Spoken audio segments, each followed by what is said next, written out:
就要不要卖我的号。对，没关系的，你自己做过的决定就不用后悔。你要考虑事业、考虑家庭的问题了，而不仅仅是我自己。其实我们一直有在想，就是接下来的拍摄风格或者拍摄方向。Hello， 大家好，我是阿龙，我是萌萌，这个是半斤，他在看外面的风景。在巡航呢。我们现在是来到了崇左市啊。崇左市这一边呢有两个比较主要的景点，一个是德天跨国大瀑布，但是我这个以前去过了。然后还有一个是叫什么明氏田园。对，明氏田园。明氏田园我们看了一下，好像跟我们路上看到国道的那种有点像。对，那种风景有点像。然后我们就打算，要不我们就逛一逛崇左市这边的市区，看看周围有什么小景点。我们找了个酒店，是宠物友好型的，可以带半斤的。对，而且环境还很不错哎。就坐下来跟大家聊聊天吧。最近不是很多人都退出了自媒体吗？不做了。因为那个收益很低嘛。对。然后我后台收到很多私信，很多人问我要不要出号，就要不要卖我的号。我估计其他的作者也收到很多。应该是。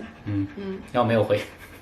没什么好回的呀。已读不回。对。因为确实不可能把号给卖了，你不做也不可能把号给卖了。对。本来以前平台是有挺多的那个流量收益的，像是西瓜。然后其他平台一直都比较少，主要的两大的流量收益就是 YouTube， 然后还有就是西瓜头条。对，但是现在头条不行了，我估计是因为大环境不行吧，就导致那些厂家就没有怎么投广告钱了。对，因为我之前在品牌的时候，后来前几年的时候其实是非常好的，18、19、20年。对，就从20年之后吧，我们其实就没有广告预算了，因为我在品牌部嘛。就是我们的每年就是年初的时候要写预算表嘛，然后就是品牌预算基本广告那部分是基本就是没有，就没有了。对，20年之后吗？就是基本就是靠白嫖来做营销就跟博主合作，对，然后置换资源置换，跟所有的东西都是资源置换，包括你看到外面那些投屏广告那些都是资源置换，根本不会额外花钱。对，很多厂家找我就第一个就先问置不置换，就是这样的。你拍一条广告，然后对呀，他不给钱。其实也能理解，毕竟我之前干过这行，我很知道，也是没有办法的。很多公司它还是为了维持，至少它为了维持这个公司正常的运营，它肯定是要在这些上面做一些削减的。所以能理解，现在平台不挣钱了，对，然后就给创作者也钱少了，对呀，所以平台它肯定希望你带货呀，带货的话它也能挣钱，是，所以现在很多创作者都开始带货了，但我们也不例外，对，然后接下来也会考虑定期带吧，就可能半个月或者1个月带一次这样子。对，其实带货这个东西我觉得还好吧，只要你保证选品这个东西是。只要你保证你选品是良心没问题的，我觉得偶尔带货还是可以的。你卖了一次假了或者不好用的东西，或者跟你说的不一样的东西，粉丝他就觉得上当了，他就不会再在你这里买东西了。对，所以而且我们也不可能自己砸自己的招牌。对啊。其实我们一直有在想，就是接下来的拍摄风格或者拍摄方向是怎么样子，因为其实我以前疫情之前我是去了国外，我当时在伊朗也是拍了几期不错的视频嘛。对，我以为我疫情结束之后出国拍摄仍然有那么高的播放量，就按照以前的风格去拍。但是后来在出国之后就发现环境都变了，是不是？对，已经不是当时自己想的那个样子。可能是自媒体做的人多了，就是创作者多了，太挤了这个赛道，现在全是人。所以当时疫情结束之后就马上就出国了，就想着还是按照原来的风格拍，但是也还好，因为收益也还就当时的收益也还有嘛。那现在收益没有的话，咱们就是出国的要考虑这个成本的问题，就平摊下来加上住宿吃饭啊那些，一天也有400-500。毕竟油管很多网友他们更喜欢看国内的视频。对呀，所以我们有在考虑这方面的东西。我跟其他作者不太一样，就是我反反复复的国内国外这样的换了好几遍了。其实我做事情很不喜欢这样子变来变去的。但是人的心态都是会变的。反正也挺多变化的，自己也是始料不及吧。对，所以我们接下来要规划的事情就变得特别多了。你要考虑事业、考虑家庭的问题了，而不仅仅是我自己。以前我挣钱少的时候，我会觉得，没有钱算了，不成家，也能养活自己就好了。就是挣着够自己一口饭就行了。但当你要考虑越来越多的东西之后，你就不可能那么无所谓了，对不对？对，我们就得考虑很多东西，就要变得现实一点。你得挣钱，你得考虑以后的，因为自媒体它也不是说你一直能做的，肯定要发展其他的事业了。所以我们现在也在摸索。所以我们不管去哪个国家，其实都会面临这个，对，就入不敷出嘛，就这个事。因为你除了这个事业上的支出，你还有其他支出的，生活中会有很多支出的。回到头来还是在说这个收益的问题。很正常嘛，这是基本的。如果这个基本的东西都不能保证的话，没有东西支撑你，你怎么走得下去啊？对吧？所以我们接下来计划就是在国内旅拍，就是即使以后成家了，你的事业在国内的话也方便很多，对不对？对，那还出国吗？出国。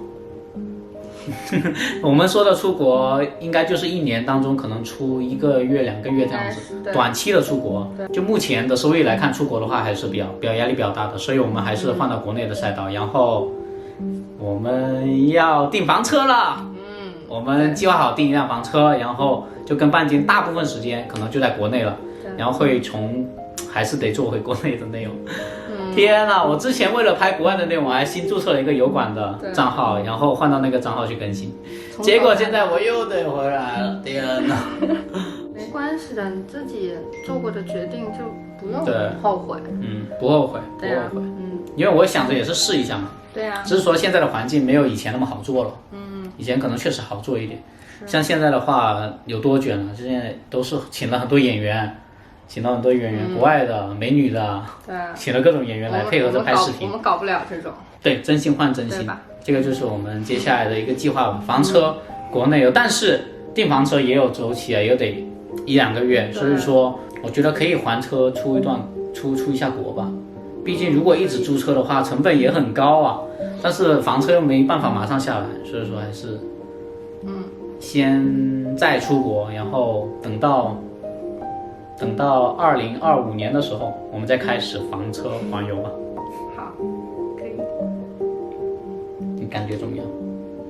很好啊，我对一切都是很乐观的态度。很乐观的态度？对。为什么？没有什么，因为我觉得人生什么都会经历的。就是你把什么东西都先想在前面，有的时候是没有用的。这个路它就是这样走的。就是你按照你自己的想法做就行了，对吧？这个就是我们接下来的安排。对，半斤，我们接下来准备带半斤去附近玩了，因为我们附近我们过来的时候看到那路上有一个挺漂亮的地方。半斤，一片那个水域，对，那里很漂亮，还有绿草坪什么的。可以带半斤去跑一下。对啊，人也很少。带你去玩了，去不去？走不走？这就是要走了。拿绳子过来，拿绳子，拿绳子过来，哪里？绳子。绳子拿半斤，半斤应该说搞笑博主。真乖，真乖。带你去玩。好了，走了，出去玩了。去玩喽，耶！我们现在来到了崇左市呢，有一个目标，就是我们要去喝一下水牛奶。对，虽然我们之前喝过水牛奶了，但是广西的水牛奶是最有名的，所以必须得喝一下。广西的水牛奶是占了全国90%的产量。对，这边的水牛奶听说是吃那个甘蔗。对，水牛是吃甘蔗和吃菠萝长大的，所以它那个水牛奶会特别清甜。我们现在来到崇左市，发现这边的城市建设还蛮好的。你看道路两边绿化，然后还有整个那个道路建得很宽。对，然后绿化也做得超级好。对啊，是我们逛那么多广西城市里面城市建设做得比较好的。对，老板有没有水牛奶？你推荐一下喽。你要纯的什么？纯的只有一个，就只有一个啊。哦，是这个。哦，就这个是吧？哦，这个是农大乳业的。广式代金。那就买这个。好 ，OK。6块1瓶，那个是押金，回来再退。好的。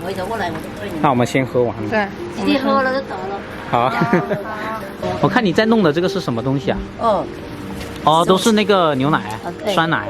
水牛这个广西有，因为广西地带又养了水牛。哦，这个就是水牛。那边都养不活。这边水牛一般喂什么？他们说喂甘蔗，是不是真的？对呀。真的喂甘蔗啊，所以肯定会特别甜。是，它就带有点甜味。哦，带点甜味。你问他那他们也喝，带有点甜味。是带甘蔗。真的是甜的。真的是甜。对。它应该没有加糖吧？再喝一口，不，喝出来就是不是加糖的那种甜，哦，是天然的甜。是带着点味的，而且有点浓，奶味很浓哦，纯的。跟我们在顺德喝的味道竟然不一样。对啊，它这个奶香味好浓哦。可能不是一个奶源。对啊，我们刚刚买的那个水牛乳啊，虽然是好喝，但是并没有我们在顺德的时候喝的那么好喝哎。对，但是顺德的那个它上面不像这个有配料表，顺德的那个是没有配料表的，但它写的也是纯的水牛乳。这边的我刚刚看的那个配料表不是纯的，对，它第一位是那个生牛乳，就是牛奶，对，然后第二位才是水牛乳，所以就是我们没喝到纯的，没有喝到纯的。对，是啊，可能产量真的太少了。他们说产量只有普通牛奶的1/4那个水牛乳，我们不知道哪里去买纯的水牛乳啊。刚刚没看到。对，不过纯的水牛乳它营养价值非常高。对，给它放开，让它跑一下吧。去吧。我还带了半天最喜欢玩的球。班宁，班宁过来，来，班宁，来了，准备去捡这个球，这里，来，看这里，去，来，给我，OK，给我 ，Good boy， 捡了大半天才把球给捡回来。这种就没带零食的下场了，这是什么敷衍营业？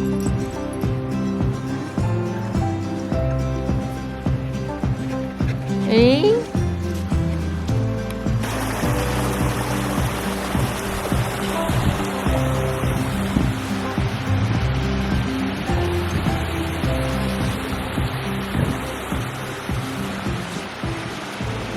三金。